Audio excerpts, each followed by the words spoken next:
Hi, this is Trey Passer. Welcome to my review of The Long Halloween Part 1 and Part 2. Did I say that? Part 1 and Part 2. There you go.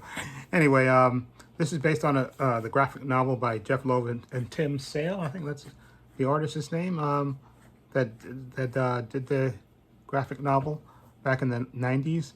I love these DC animated movies. Okay, so it came Part 1 and Part 2, so I watched them back to back. And like I said, I haven't read the graphic novel, but I know that the graphic novel is based, that Christopher Nolan and his brother used that as the basis for the Dark Knight story. And basically in this story, it's a young Batman and Captain Gordon and Harvey Dent, young District Attorney Harvey Dent, they form a partnership, to try to bring down the Roman, Carmen Falcone. All of a sudden, in the midst of doing that, there's these murders that happen basically every holiday. The holiday killer, they call them holiday because there's a murder that takes place with some criminal bad guy during every holiday. Okay, and so this trio tries to find while in the midst of trying to take down Carmen Falcone, they have to try to find out who is this killer and what his motives are. Now, the great thing about Batman, like Spider-Man, he has a great rogues gallery of villains. That's one of the best things about Batman. Okay, that he's not only because he's an ordinary man, really, literally, who's just been trained to perfection, and is the world's greatest detective, and he also has some of the best, like I said, villains ever. And in Part 1 and Part 2, we get to see most of his rogues gallery in this adaptation. Like I said, I haven't read The Long Halloween, and after watching this, it makes me want to actually go out and buy the graphic novel, The Long Halloween, to read and see what the differences are.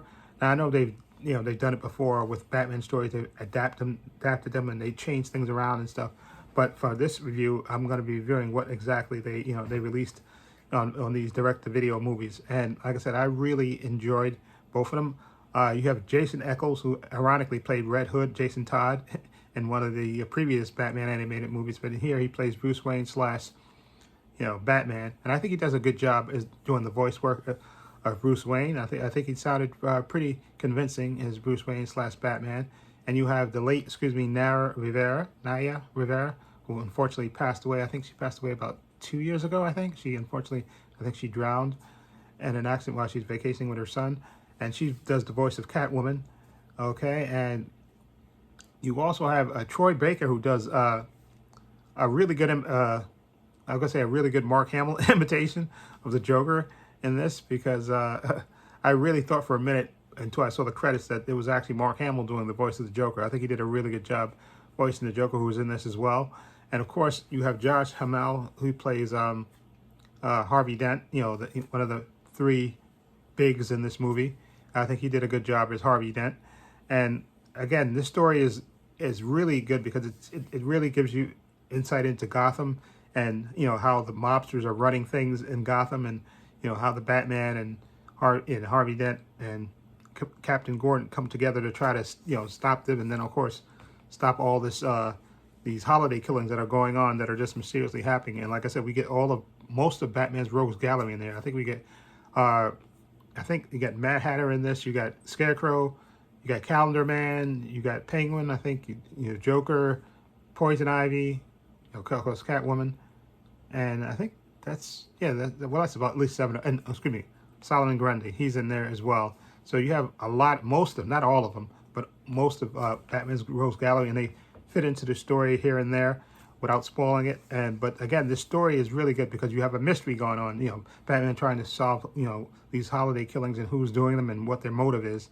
So Batman has to, you see him, trying to strategize and figure out what's going on. And also at the same time, you get to see insight into Harvey Dent and him and his wife and his family, and you get a little bit of James Gordon and him and his wife and his 2 kids and stuff. So you get you get that little background, and of course you get to see a lot of the Falcones. Okay, to see that this crime family who are no joke, because you get to see them meeting and all this stuff in their meetings and what's going on and how these things are affecting them. And then you get flashbacks in this to Batman's his childhood and his father and his parents and stuff. You get they give you a little insight into Thomas Wayne and stuff. You get a little bit of that as well in this. So I think it really overall, and the violence, I think the animation is not so great.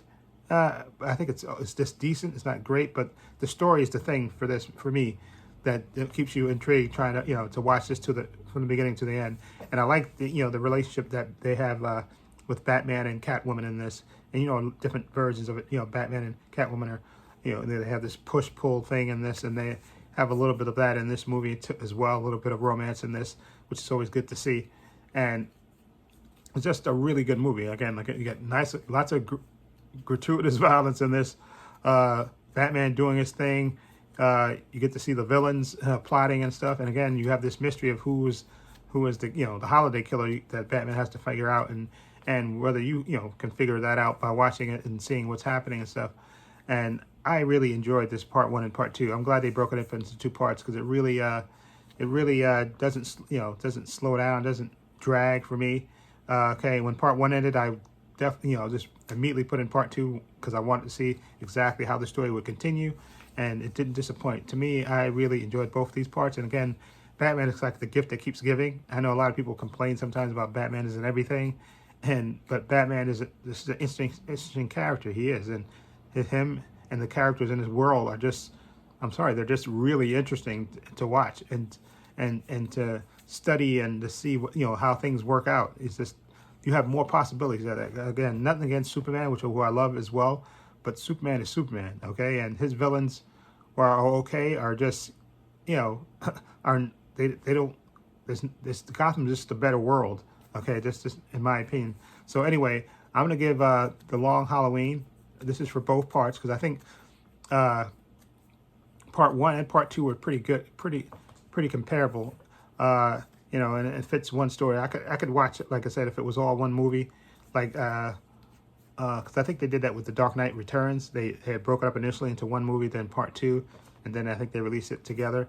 And like this movie, they released one part and then part 2 together, and I'm sure they'll probably release it as one long thing. But I enjoyed it a lot, so I would give Batman: The Long Halloween part 1 and part 2. I'm gonna think of it as one whole movie.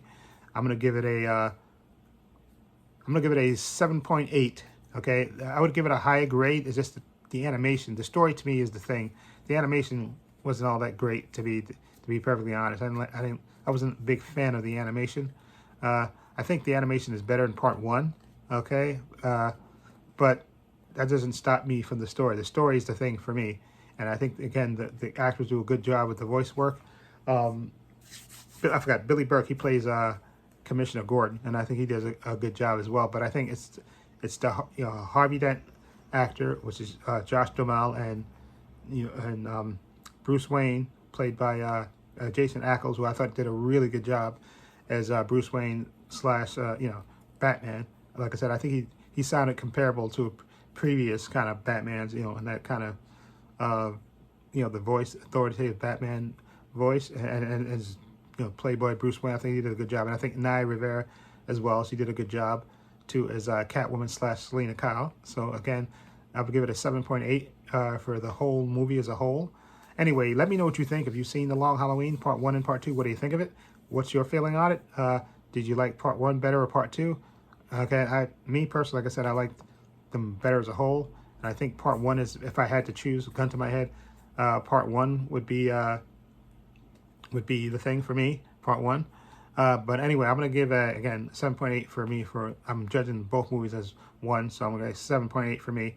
Anyway, I'll leave a link to my social media in the description box, Facebook, Twitter, Instagram. Also have a link to my other channel, Paul Views and Opinions. Please check that out as well. Also have a link to my other channel, Paul Views and Opinions. Yeah, I said that already. Also have a link to my Patreon channel down below. Please follow the link. Again, I want to say a special thank you to my patron. His name will appear in this video somewhere. And again, my patron, it's only $5 a month. I have tons of content on there. I have the Mandalorian Season 2, The Boys Season 2, WandaVision, Loki.